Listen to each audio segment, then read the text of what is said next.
الحمد للہ رب العالمین والصلاة والسلام علی سید المرسلین اما بعد فاعوذ باللہ من الشیطان الرجیم بسم اللہ الرحمن الرحیم الصلاة والسلام علیک یا رسول اللہ وعلی آلک واصحابک یا حبیب اللہ الصلاة والسلام علیک یا نبی اللہ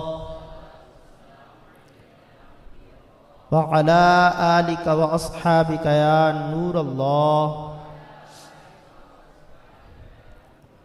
نویت سنت الاعتکاف۔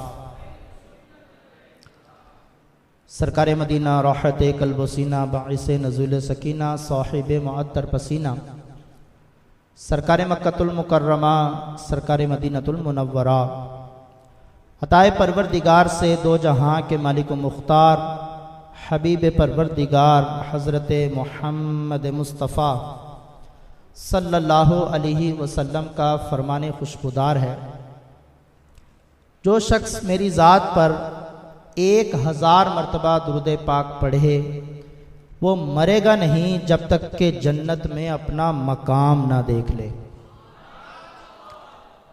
یہ دنیا، اس دنیا کے اندر یہ عالم دنیا ہے اور اس کے بعد عالم آخرت ہوگا۔ جنت کا جو معاملہ ہے وہ عالم آخرت کے ساتھ ہے۔ اس دنیا کے اندر رہتے ہوئے ہم جنت کو کیسے دیکھ سکتے ہیں؟ تو ہمارے پیارے آقا صلی اللہ علیہ وسلم نے کتنا پیارا فرمان ارشاد فرمایا کہ اگر تم اس دنیا کے اندر رہتے ہوئے جنت کو دیکھنا چاہتے ہو تو تم میری ذات پر 1000 مرتبہ درود پاک پڑھ لو۔ ہوگا کیا کہ تم دنیا میں ہوگے مگر جنت کو صرف نہیں دیکھو گے بلکہ جنت میں اپنے مقام کو بھی دیکھ لو گے۔ صلو علی الحبیب صلی اللہ تعالی علی محمد صلی اللہ علیہ وسلم۔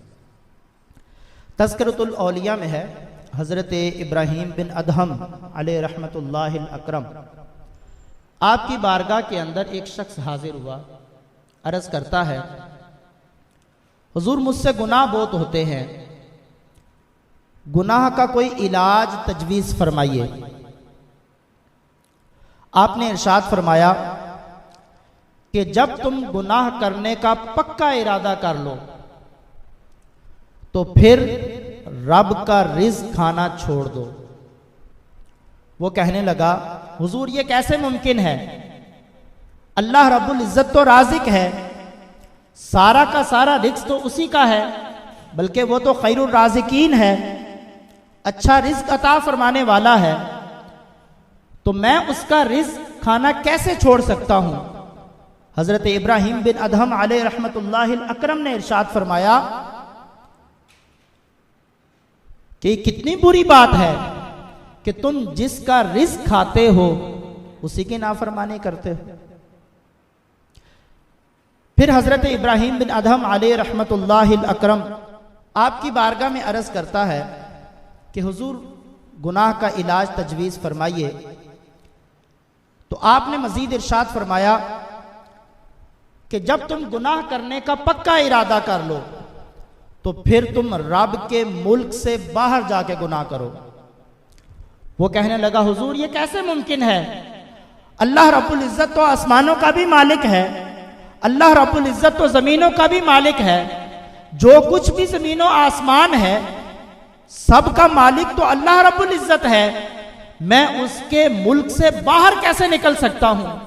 آپ نے ارشاد فرمایا کتنی بری بات ہے کہ جس کے ملک میں تم رہتے ہو اسی کے ملک میں رہ کے اسی کی نافرمانی کرتے ہو۔ مزید آپ نے ارشاد فرمایا کہ اگر تم گناہ کرنا چاہتے ہو تو پھر اتنا اپنے آپ کو چھپا لو، اتنا چھپا لو کہ رب تعالیٰ سے چھپ کر گناہ کرو۔ وہ کہنے لگا حضور یہ کیسے ممکن ہے؟ اللہ رب العزت وہ تو علیم بذات الصدور ہے، وہ تو دلوں کے حالات سے واقف ہے، تو میں اس سے چھپ تو سکتا ہی نہیں، وہ تو عالم غیب کو جاننے والا ہے، تو پھر میں اس سے چھپ کر گناہ کیسے کر سکتا ہوں؟ آپ نے ارشاد فرمایا کہ کتنی بری بات ہے کہ تم اس بات کا عقیدہ بھی رکھتے ہو کہ میں رب سے چھپ نہیں سکتا، تو پھر بھی گناہ کرتے ہو۔ مزید آپ نے ارشاد فرمایا کہ جب تم زندگی گزارتے ہوئے گناہ کرتے کرتے تمہارا جب آخری وقت آ جائے اور ملک الموت علیہ السلام تشریف لے آئیں، تو تم مجھ سے کہنا کہ میں اپنی روح قبض نہیں ہونے دوں گا، مجھے مہلت دے دیجئے۔ وہ کہنے لگا حضور یہ بات تو بالکل ظاہر ہے کہ اللہ رب العزت کے حکم پر ہی ملک الموت علیہ السلام تشریف لاتے ہیں، اور ہر ایک نے موت کا ذائقہ چکھنا ہے، میں ملک الموت علیہ السلام کی بارگاہ میں کیسے عرض کر سکتا ہوں کہ مجھے مہلت عطا فرما دیجئے؟ تو آپ نے ارشاد فرمایا کہ جب تم اس بات کو جانتے ہو کہ جب ملک الموت علیہ السلام تشریف لے آئیں گے پھر تمہیں مہلت نہیں ملے گی، تو پھر مرنے سے پہلے مرنے کی تیاری کیوں نہیں کر لیتے؟ مزید آپ نے ارشاد فرمایا کہ جب تمہاری موت واقع ہو جائے اور منکر نکیر تمہاری قبر میں آئیں، تم سے سوالات کریں، تم ان سے کہنا کہ میں تمہارے سوالات کا جواب نہیں دیتا۔ وہ کہنے لگا حضور یہ کیسے ممکن ہے؟ منکر نکیر جب آئیں گے سوالات کریں گے، ان سوالات کے جوابات تو مجھے دینے ہوں گے۔ وہ سوالات کریں گے مر ربو کا، ما دینو کا، ما تقول فی حق ھذا الرجل، تو پھر مجھے جوابات تو دینے ہوں گے۔ آپ نے ارشاد فرمایا کہ جب تم اس بات کو جانتے ہو کہ منکر نکیر جب آئیں گے اور سوالات کے جوابات دینے ہوں گے، تو پھر قبر میں جانے سے پہلے ان جوابات کی تیاری کیوں نہیں کر لیتے؟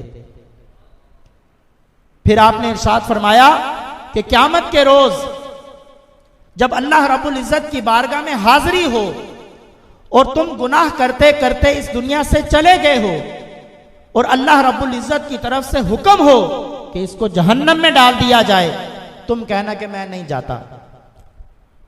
اس نے عرض کی حضور یہ کیسے ممکن ہے؟ اگر میں انکار کروں گا بھی تو فرشتے مجھے گھسیٹتے ہوئے جہنم میں ڈال دیں گے، میری وہاں پر کہاں سنی جائے گی؟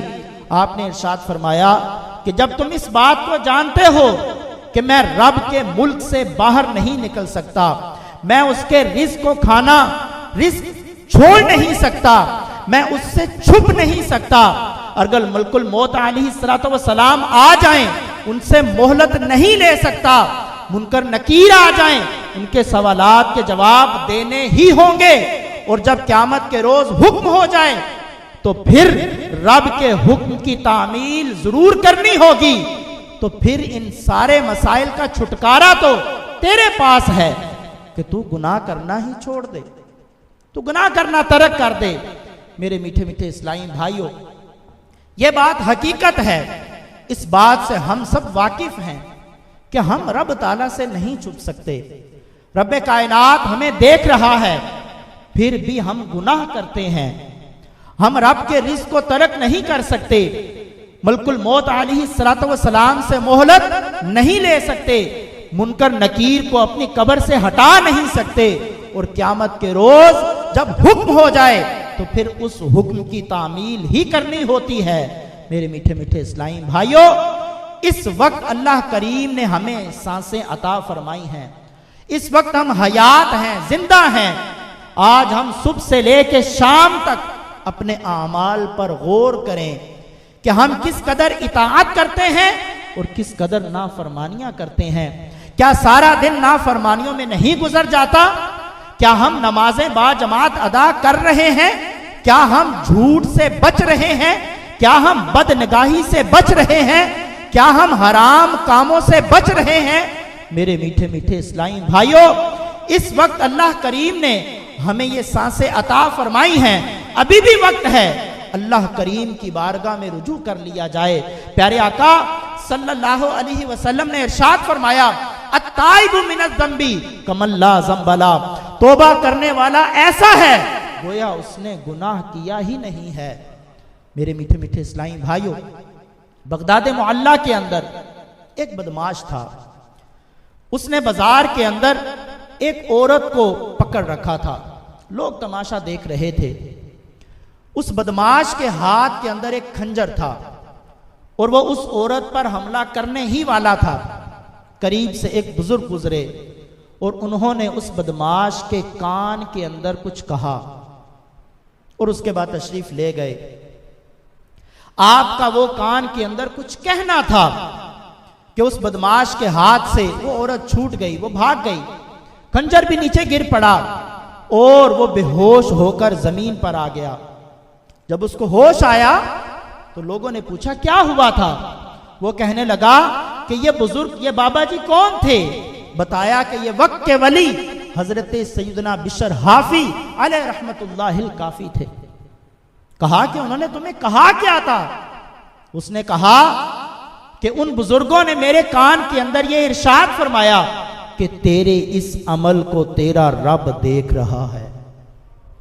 مجھ پر اسی وقت خوف طاری ہوا کہ میں کتنا بے حیا ہوں، میرا رب مجھے دیکھ رہا ہے، میں اس عورت پر ظلم کر رہا ہوں اور اس کو میں قتل کرنے لگا ہوں۔ میرے میٹھے میٹھے اسلامی بھائیوں، اس کے بعد وہ بدماش، اس کو کیا ہوا؟ اس کی دنیا ہی بدل گئی۔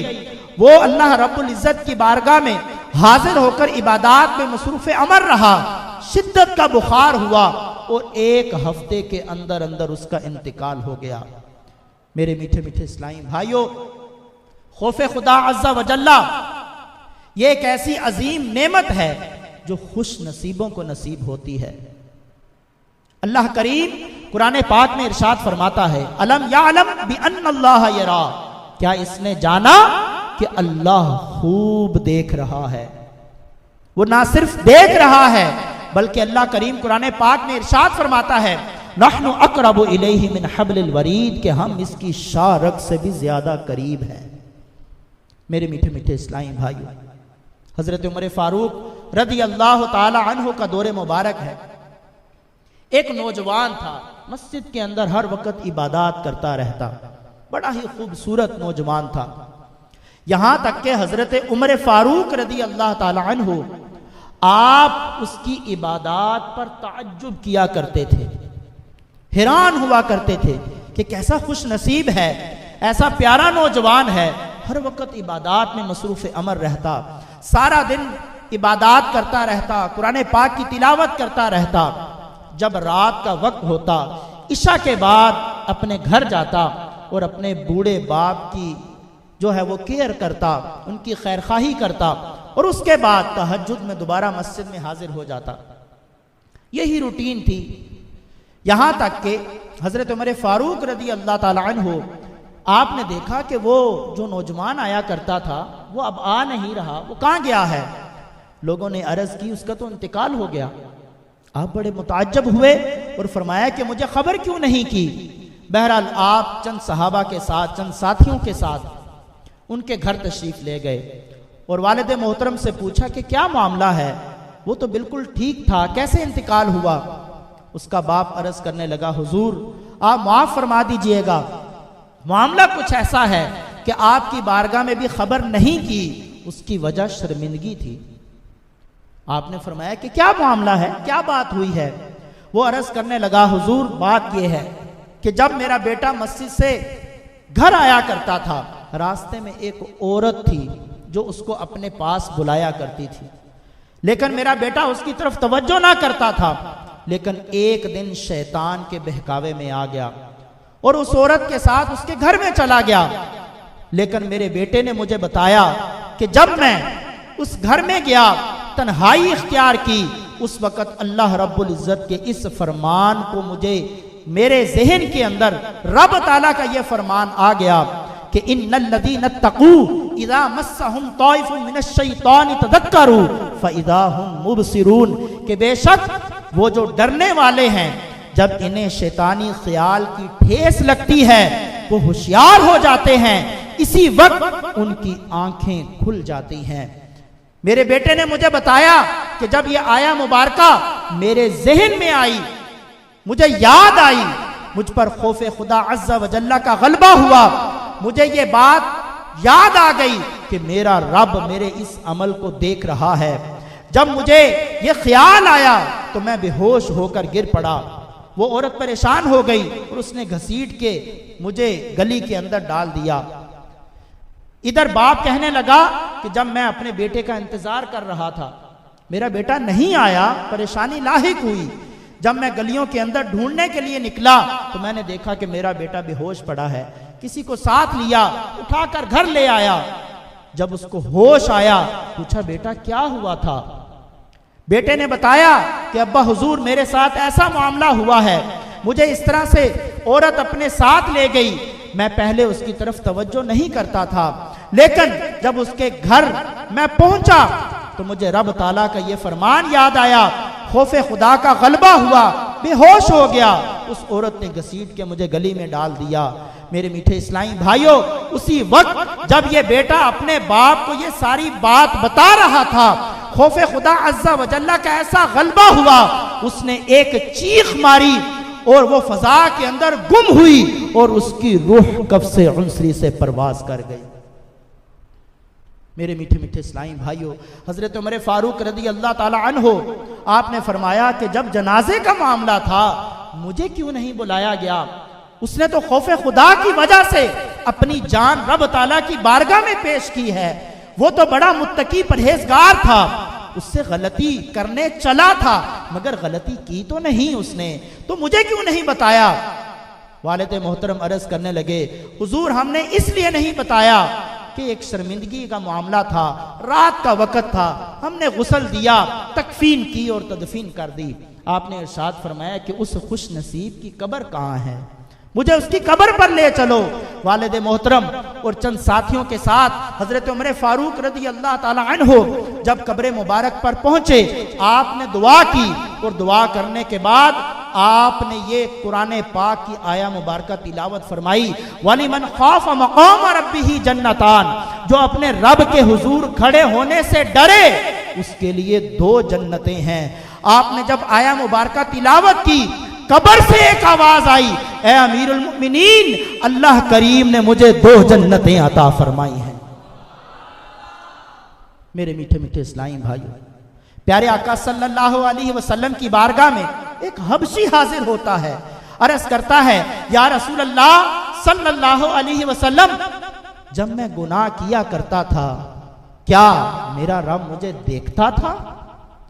سرکار علیہ السلام نے ارشاد فرمایا نعم، ہاں، جب تو گناہ کرتا تھا تیرا رب تجھے دیکھتا تھا۔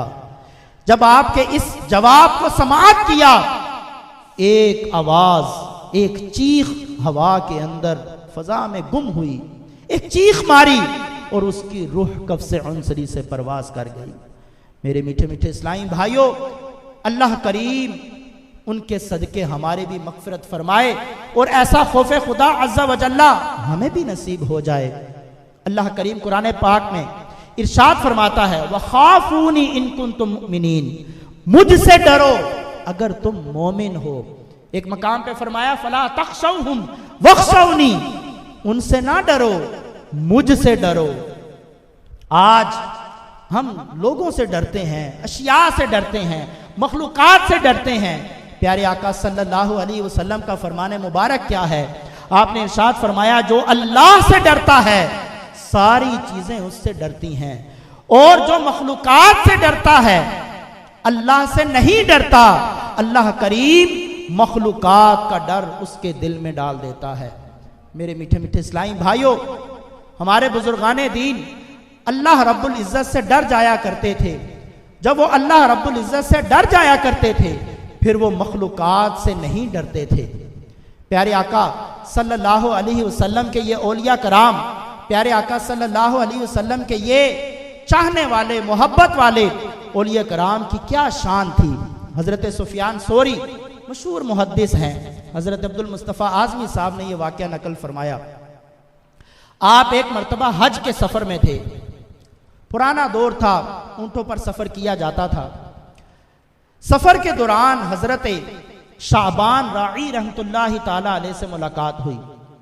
حضرت سفیان ثوری جو کہ بہت مشہور محدث تھے، جب ان سے ملاقات ہوئی، ان سے فیض حاصل کیا، مزید سفر جو ہے وہ چل پڑا، سفر ہو رہا تھا، ایک جگہ پر پڑاؤ کر دیا گیا، قافلے کو روک دیا گیا۔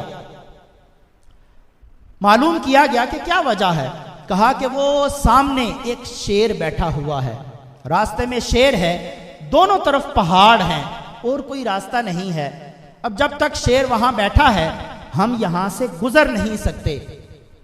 حضرت شیبان راعی رحمت اللہ تعالی علیہ آپ کی بارگاہ میں عرض کی گئی کہ حضور یہ معاملہ ہے، اس لیے یہیں پر پڑاؤ کرنا پڑے گا۔ حضرت شیبان راعی رحمت اللہ تعالی علیہ آپ آگے بڑھے، جب آپ آگے بڑھے شیر کے قریب گئے اور شیر کو کان سے پکڑا اور رستے سے ہٹا دیا، شیر بھی دم ہلاتا ہوا وہاں سے چلا گیا۔ حضرت سفیان ثوری رحمت اللہ تعالی علیہ اور دیگر سب لوگوں نے عرض کی حضور آپ کو اس سے ڈر نہیں لگا؟ اللہ اکبر، آپ نے ارشاد فرمایا میں اس کے خالق سے ڈرتا ہوں، جب میں خالق سے ڈرتا ہوں تو پھر مخلوقات کا ڈر کیسا؟ اسی لیے اولیاء کرام کی شان کیا ہے، اللہ کریم فرماتا ہے الا ان اولیاء اللہ لا خوف علیہم ولا هم يحزنون، کہ خبردار بے شک جو اللہ کے دوست ہیں، جو اللہ کے دوست ہیں ان کو نہ کوئی خوف ہے اور نہ کوئی غم ہے۔ آج ہم مخلوقات سے ڈرتے ہیں، جب ہم رب سے نہیں ڈرتے تو پھر ہم چیزوں سے ڈرتے ہیں، ہم چھپکلی سے ڈرتے ہیں، ہم جو ہے وہ اندھیرے سے ڈرتے ہیں، ہم اشیاء سے ڈرتے ہیں، مخلوقات سے ڈرتے ہیں۔ اگر کوئی سمجھدار ہوگا تو وہ ایک سے ڈر جائے گا، وہ رب تعالیٰ سے ڈر جائے گا، جب وہ رب تعالیٰ سے ڈر جائے گا پھر مخلوقات کا ڈر اس کے دل سے نکل جائے گا۔ حضرت عمر فاروق رضی اللہ تعالیٰ عنہ ایک مرتبہ آپ سفر میں تھے، اس وقت آپ امیر المؤمنین تھے، خلیفۃ المسلمین تھے، آپ کو پیاس محسوس ہوئی، جب پیاس محسوس ہوئی آپ کے ساتھ ایک خادم تھے، آپ نے ارشاد فرمایا دیکھو کہیں پر پانی ہو، پانی تلاش کیا گیا لیکن پانی نہیں تھا۔ ایک جگہ دیکھا کہ ایک خادم، ایک شخص ہے وہ بکریوں کو چرا رہا ہے، آپ کا خادم ان کے پاس چلا گیا اور کہا کہ ہمیں تھوڑا سا دودھ چاہیے۔ حضرت عمر فاروق رضی اللہ تعالیٰ عنہ آپ بھی تشریف لے آئے اور اس سے کہا کہ یہ بکریاں تمہاری ہیں؟ اس نے کہا نہیں، میں تو خادم ہوں، ملازم ہوں، غلام ہوں، یہ بکریاں میری نہیں ہیں، یہ تو میرے مالک کی ہیں، میں تو فقط چرا رہا ہوں۔ حضرت عمر فاروق رضی اللہ تعالیٰ عنہ آپ نے ویسے ہی جانچ کرنے کے لیے آپ نے ارشاد فرمایا کہ تم ایک بکری کا دودھ ہمیں دے دو۔ اس نے کہا کہ میں مالک کی اجازت کے بغیر تو نہیں دے سکتا۔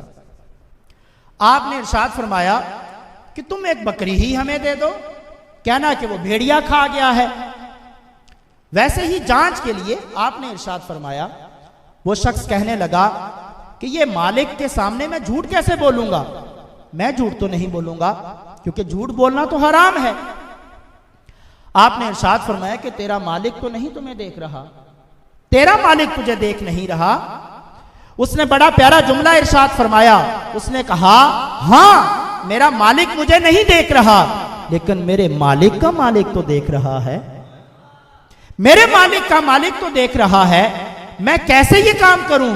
حضرت عمر فاروق رضی اللہ تعالیٰ عنہ آپ کی آنکھوں سے آنسو رواں ہوئے، آپ زمین پر تشریف لے آئے اور گڑ گڑانے لگے، رونے لگے، اللہ رب العزت کی بارگاہ میں سجدہ ریز ہو جاتے ہیں۔ آپ کا خادم آپ سے عرض کرتا ہے حضور آپ کو کیا ہوا ہے؟ آپ نے ارشاد فرمایا جو خوف خدا عز و جل اس کو نصیب ہوا ہے وہ تو امیر المؤمنین خلیفۃ المسلمین کے پاس بھی نہیں ہے۔ پھر آپ جب سفر سے واپس تشریف لائے، آپ نے اس غلام اور اس کے مالک کو بلا بھیجا کہ اس کو بلا کے لاؤ۔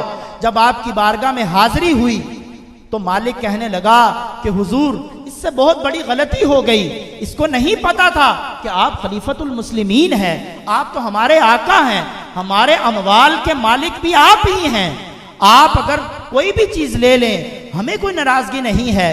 وہ خادم غلام کہنے لگا حضور مجھے پتا نہیں تھا، مجھے معاف کر دیجئے، آج سزا نہ دیجئے گا۔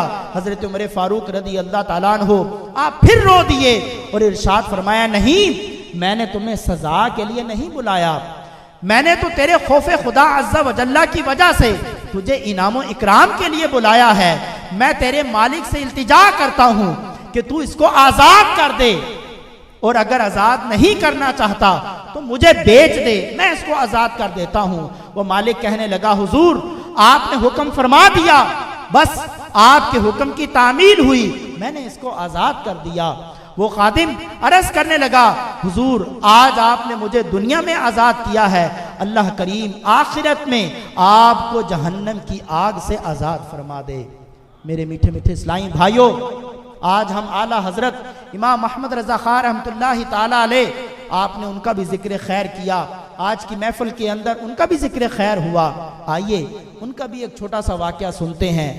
حضرت اعلیٰ حضرت امام محمد رضا خان رحمۃ اللہ تعالیٰ علیہ, ابھی چھوٹی سی عمر ہے, بچپن ہے, آپ نے روزہ رکھ لیا, آپ ابھی بالغ بھی نہیں ہوئے, روزہ رکھ لیا. لیکن جب دوپہر کا وقت آیا چہرے کی رنگت متغیر ہونے لگی, بھوک کی وجہ سے حالت خراب ہونے لگی. والد محترم ان سے دیکھا نہ گیا, والدہ کو کہا اچھا سا کھانا تیار کرو, مشروب تیار کرو, پانی تیار کرو. ایک کمرے کے اندر رکھ دیا گیا. آپ کے والد محترم اعلیٰ حضرت امام محمد رضا خان رحمۃ اللہ تعالیٰ علیہ آپ کو ساتھ لے کر اس کمرے کے اندر چلے جاتے ہیں. فرماتے ہیں بیٹا دروازہ بند کر دو, یہ کھڑکی بھی بند کر دو. اعلیٰ حضرت امام محمد رضا خان رحمۃ اللہ تعالیٰ علیہ نے دروازے کو بند کر دیا, کھڑکی کو بند کر دیا. بند کرنے کے بعد والد صاحب کی بارگاہ میں حاضر ہوتے ہیں. والد صاحب فرماتے ہیں بیٹا تم نے روزہ رکھا ہے, تم ابھی چھوٹے ہو, تمہیں بھوک لگی ہے. عرض کی حضور بھوک تو لگی ہے. بیٹا پیاس لگی ہے؟ جی جی ابا حضور پیاس بھی لگی ہے. فرمایا بیٹا یہ دیکھو کھانا کتنا پیارا بنا ہے, کتنا پیارا مشروب بنا ہے, پانی پی لو, کھانا کھا لو. اعلیٰ حضرت امام محمد رضا خان رحمۃ اللہ تعالیٰ علیہ عرض کرتے ہیں حضور ابا حضور آپ نے تو فرمایا تھا کہ جب روزہ رکھ لیا جائے تو پھر کھانا پینا نہیں ہوتا, اگر کھائیں گے تو روزہ ٹوٹ جائے گا اور توڑنا یہ گناہ ہے. آپ کے ابا حضور نے ارشاد فرمایا بیٹا وہ دروازے بھی بند ہیں, کھڑکیاں بھی بند ہیں, تم تو چھوٹے سے ہو, کوئی بھی نہیں دیکھ رہا, تم تھوڑا سا کھا لو, پانی پی لو. اعلیٰ حضرت امام محمد رضا خان رحمۃ اللہ تعالیٰ علیہ آپ کے والدین کی ایسی تربیت تھی. عرض کرتے ہیں ابا حضور عرض یہ ہے کہ کوئی بھی نہیں دیکھ رہا مگر میرا رب تو دیکھ رہا ہے, میرا رب تو دیکھ رہا ہے, میں اس کی نافرمانی کیوں کروں, میں اس روزے کو کیوں توڑوں, اگر میں روزہ توڑوں گا تو مجھے گناہ ملے گا. آپ کے والد محترم ان کی آنکھوں سے آنسو جاری ہو جاتے ہیں, کہتے ہیں ٹھیک ہے بیٹا تم روزے کو پورا کرو. آپ نے شام تک بھوک اور پیاس کی شدت کو برداشت کیا, اور اس کے بعد جب مغرب کا وقت ہوا نماز ادا کی, اور اس کے بعد ہی آپ نے کھانا تناول فرمایا. میرے میٹھے میٹھے اسلامی بھائیوں, آج ہم اپنے استاد سے تو ڈرتے ہیں, آج ہم اپنے والد محترم سے ڈرتے ہیں. ہماری مسجد کے امام صاحب تشریف لے آئیں, ہم گناہ ترک کر دیتے ہیں. جب ہم گناہ کرنے لگتے ہیں ہم آس پاس دیکھتے ہیں کوئی دیکھ تو نہیں رہا, کوئی ہمیں دیکھ تو نہیں رہا, میرا کوئی والد تو نہیں دیکھ رہا, میرا بھائی تو نہیں دیکھ رہا, میرے اہل محلہ میں سے تو کوئی نہیں دیکھ رہا, میرے امام صاحب تو نہیں دیکھ رہے, میرے استاد محترم تو نہیں دیکھ رہے, میرے ناظم صاحب تو نہیں دیکھ رہے, میرے کوئی ذمہ دار تو نہیں دیکھ رہے. کبھی ہم نے سوچا کہ میرا رب تو دیکھ رہا ہے؟ اگر یہ سوچ ہمیں نصیب ہو جائے, ہمارے ذہن کے اندر یہ سوچ راسخ ہو جائے کہ میرا رب دیکھ رہا ہے, پھر گناہ کرنا مشکل ہو جائے گا, پھر گناہ سے بچنا آسان ہو جائے گا, پھر نیکیاں کرنا بھی آسان ہو جائے گا. میرے میٹھے میٹھے اسلامی بھائیوں, الحمدللہ دعوت اسلامی ایسی سوچ مہیا کرتی ہے, یہی فکر مہیا کرتی ہے کہ ہم نیک ہو جائیں, خوف خدا عز و جل کی دولت ہمیں نصیب ہو جائے. الحمدللہ جو دعوت اسلامی کے مشبار مدنی ماحول سے وابستہ ہو جاتا ہے پھر اس کو خوف خدا کی دولت مل جاتی ہے, پھر اس کو عشق رسول کی لازوال دولت اس کا مقدر ہو جاتی ہے, وہ گناہوں سے بچنے لگتا ہے, اور نیکیاں کرنے لگتا ہے، نمازیں پڑھنا آسان ہو جاتا ہے۔ میرے میٹھے میٹھے اسلامی بھائیوں، آپ اس مدنی ماحول سے وابستہ رہیے۔ اور میرے جو طلبہ اسلامی بھائی یہاں پر حاضر ہیں، میرے میٹھے میٹھے پیارے پیارے مدنی منوں، اللہ کرے کہ ہم اس پیارے مدنی ماحول میں آ گئے۔ اب جو ہماری تربیت یہاں پر کی جاتی ہے، ہماری تربیت یہاں پر بھی نظر آنی چاہیے، ہماری تربیت ہمارے گھروں میں بھی نظر آنی چاہیے۔ ایسا نہ ہو کہ ہمارے گھر والے تو نماز کے لیے اٹھ رہے ہوں اور ہم سو رہے ہوں، ہم کوتاہی کر رہے ہوں۔ ہمارے والدین انہوں نے ہمیں اسپیئر کر دیا، آپ کو تعلیم کے لیے جو ہے وہ سیپریٹ کر دیا کہ پڑھانے کے لیے ہمیں ساری سہولیات مہیا کرتے ہیں۔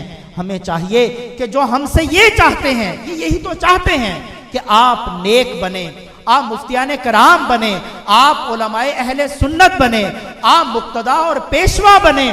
اور اس کے بعد ایک والد سے جب پوچھا جاتا ہے آپ نے اپنے بچے کو جامعۃ المدینہ میں داخلہ کیوں کروایا، تو وہ یہی کہتا ہے کہ اللہ کرے یہ عالم دین بن جائے، یہ مفتی دعوت اسلامی بن جائے، تو آخرت کے میں میری بخشش کروانے میں کامیاب ہو جائے۔